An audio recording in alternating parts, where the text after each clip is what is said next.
Fourth views, चौथा विचार, बाकी ठीक है। शरद यादव नहीं रहे। लालू प्रसाद यादव को जब यह जानकारी मिलती है तो उनके वाक्य मुंह से निकलते हैं, ऐसे नहीं जाना था भाई। शरद यादव और लालू यादव में एक समानता है और तीसरे एक नेता हैं विश्वनाथ प्रताप सिंह, जो इस देश के प्रधानमंत्री रहे हैं। तीनों नेताओं में एक समानता है। शरद यादव की मृत्यु के बाद मीडिया में बहुत सारी खबरें आईं, लेकिन एक खबर आपको कहीं नहीं मिली। वह खबर हम इस वीडियो में आपको बतलाएंगे और विश्लेषण करेंगे कि आखिर क्या वजह है कि मंडल मसीहाओं को एक तरह का रोग हो रहा है। जी हाँ, आप देख रहे हैं फोर्थ व्यूज, मैं उपेंद्र कश्यप। मंडल कमीशन की अनुशंसाओं को लागू करने का काम विश्वनाथ प्रताप सिंह ने इस देश में किया, जिसे मंडल आयोग मंडल कहा जाता है। और अभी बिहार में लड़ाई चल रही है और रामचरितमानस के बहाने जो बयानबाजी हुई उस पर यह कहा जा रहा है राजद की ओर से कि मंडल के आगे कमंडल झुकने नहीं देंगे। न झुके हैं और न कभी झुकेंगे। यह जिद है मंडल वालों की। तो मंडल वाले जो तीन बड़े नेता हैं, उन तीनों में एक समानता रही। विश्वनाथ प्रताप सिंह नहीं रहे, शरद यादव नहीं रहे और लालू यादव अभी किडनी ट्रांसप्लांट कराकर सिंगापुर में स्वास्थ्य लाभ ले रहे हैं। तो तीनों में समानता क्या थी, हम इस वीडियो में यही चर्चा करेंगे। और लालू यादव ने किडनी ट्रांसप्लांट कराने का साहस कैसे प्राप्त किया, जिस व्यक्ति ने उनको यह साहस दिया, उस व्यक्ति का अनुभव, और वो व्यक्ति खुद इस देश के बड़े पत्रकार में गिने जाते हैं, साहित्यकार हैं। वो व्यक्ति खुद ही किडनी ट्रांसप्लांट करा चुके हैं। उनको उनकी पत्नी ने किडनी दिया था, लालू को उनकी बेटी ने किडनी दिया। तो उनका अनुभव, उनका बयान भी हम आपको इस वीडियो के अंत में सुनवाएंगे। तो आप पूरा वीडियो देखिए। मामला क्या है? मामला यह है कि जो मंडल आंदोलन के तीन बड़े मसीहा माने गए इस देश में, विश्वनाथ प्रताप सिंह ने जब मंडल आयोग की अनुशंसाएं लागू की तो देश में आंदोलन हुआ, अग्नि भड़क उठी, देश में विचित्र किस्म का माहौल बना, बैकवर्ड बनाम फॉरवर्ड की लड़ाई चली। लंबे समय तक देश इस तपिश में झुलसता रहा। तब जो नेता उभर कर सामने आए, शरद यादव, लालू यादव, ये बड़े नेता बनकर उभरे। लालू यादव को शरद यादव ने काफी ऊंचाई तक पहुंचाया, उनको मुख्यमंत्री बनवाने में, प्रतिपक्ष का नेता बनवाने में, जदयू और राजद में गठबंधन कराने में शरद यादव ने बड़ी भूमिका निभाई। विश्वनाथ प्रताप सिंह, तीनों नेताओं में एक कॉमन सी बात यह रही कि तीनों किडनी फेलियर के शिकार रहे। वजह क्या है? अनियमित दिनचर्या, कोई नियम नहीं इनका जीवन में लागू होना, न रहने का, न खाने का, न सोने का, न जगने का।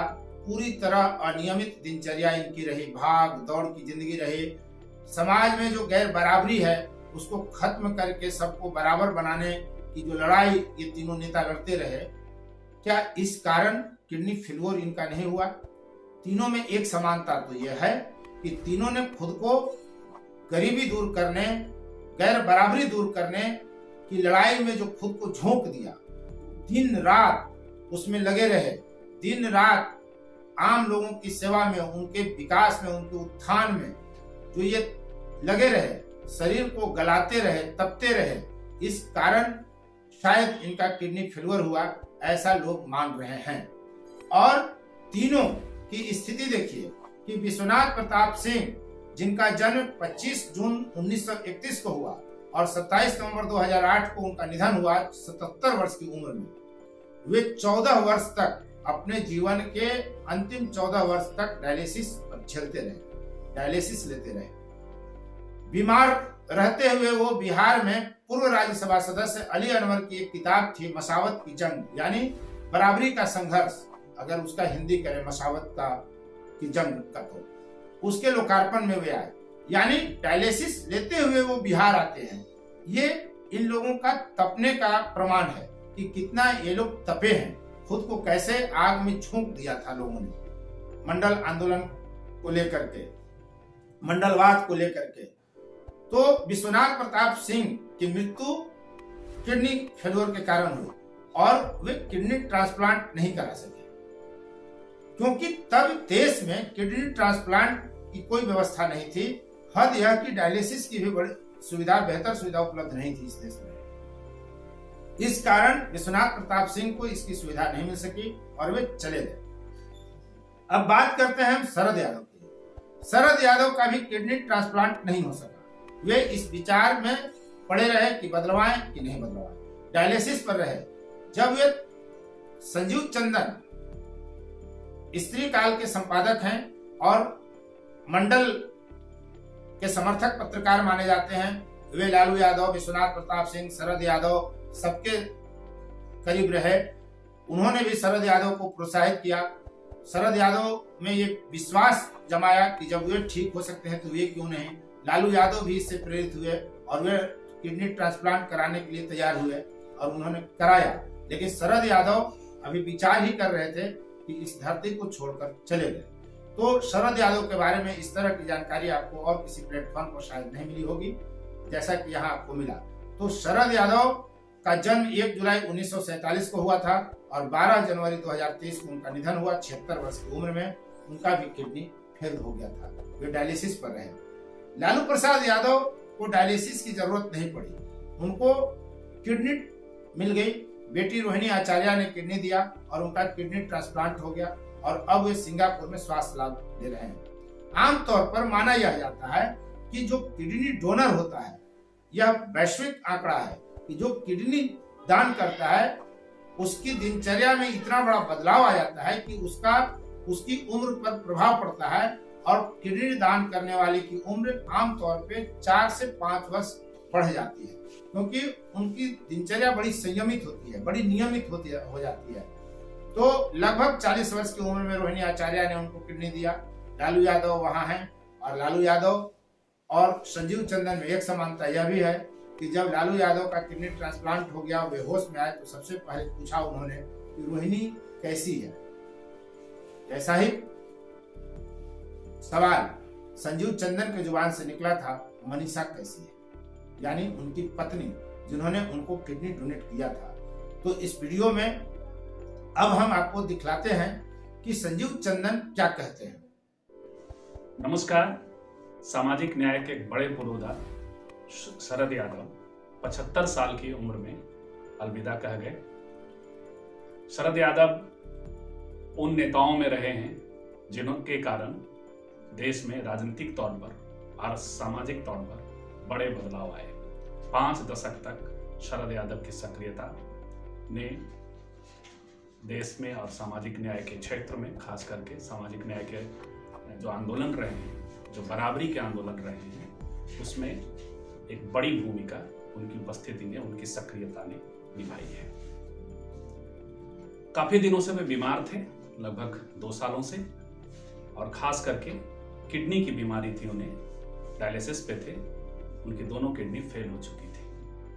दरअसल जो सामाजिक न्याय के क्षेत्र से आने वाले नेता रहे हैं, चाहे वो लालू प्रसाद जी हों, चाहे शरद यादव हों, या एक अर्थ में, हालांकि ठीक वैसा नहीं था बीपी सिंह जी का बैकग्राउंड, लेकिन बीपी सिंह जी रहे हों, इन सब का जो जन सरोकार है, जनता के बीच जो एक जुड़ाव होता है, कई सारे आंदोलनों में जो इनकी सक्रियता रही है, इस कारण से इन लोगों ने खुद अपने स्वास्थ्य पर जिस तरह से ध्यान दिया जाना चाहिए, कब खाना है, कब क्या रूटीन होना चाहिए, क्या खाना है, किस वक्त, तो एक इंगेजमेंट रहा है, जन सरोकार जो रहा है, लगातार की जो इनकी सक्रियता रही है, इसका एक बड़ा प्रभाव स्वास्थ्य पर पड़ा।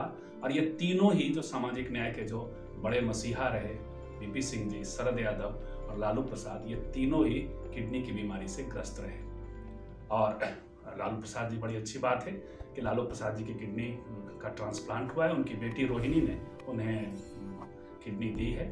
और यह भी एक बड़ी बात है कि रोहिणी का अपना एक तरह से कहें कि एक योगदान, एक त्याग, हालांकि इस पर एक मेरा रिजर्वेशन भी रहता रहा है कि जो आंकड़े कहते हैं वो महिलाएं ही ज़्यादातर पुरुषों को, पिताओं को, पतियों को, भाइयों को अंगदान किया करती हैं। तो एक अलग प्रसंग है। लेकिन खैर लालू प्रसाद जी को आगे बढ़ करके रोहिणी ने, और बल्कि दबाव बनाकर, लालू प्रसाद जी खुद लेने के लिए सहमत नहीं थे, तो दबाव बना करके और तो लालू प्रसाद जी हमारे साथ बीपी सिंह जी डायलिसिस पर थे और लगभग 16 साल डायलिसिस पे रहे। बल्कि जब वो डायलिसिस पे गए, जब उनकी किडनी फेल हुई, तो भारत में डायलिसिस की बड़ी अच्छी व्यवस्था नहीं थी।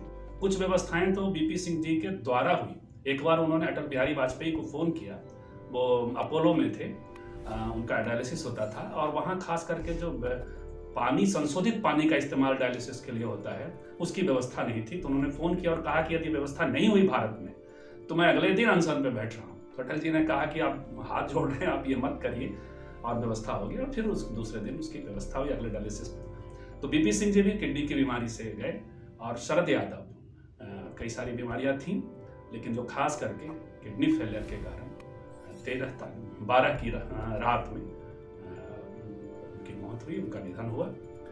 तो हमारी ओर से उनको विनम्र श्रद्धांजलि। और ये एक खास किस्म का संकेतक है कि नेताओं का जो जन सरोकार होता है, खास करके जनता से जुड़े नेताओं का जो सरोकार होता है, वे अपनी जिंदगी को भी दांव पर लगा करके, और यही राजनीति है। राजनीति सिर्फ वही नहीं होता जो नकारात्मक रूप से हमारे भीतर पैठ दी गई होती है, बल्कि और शरद जी खुद भी कहा करते थे कि दिन प्रतिदिन आप पुल बनाने के लिए, रोड बनाने के लिए जो आप संपर्क करते हैं, वही राजनीति नहीं हो रही है। राजनीति जो बड़े व्यापक पैमाने पे बड़े बदलाव की जो राजनीति हो रही है, वही राजनीति है। तो शरद जी बड़े व्यापक बदलाव के राजनेता थे।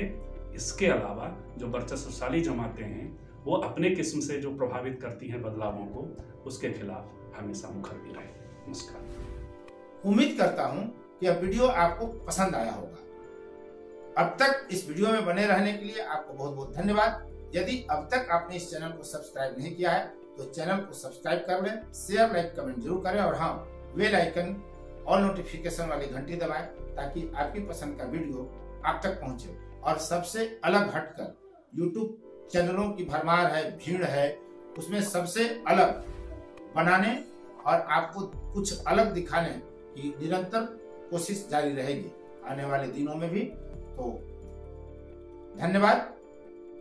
फोर्थ व्यूज, चौथा विचार।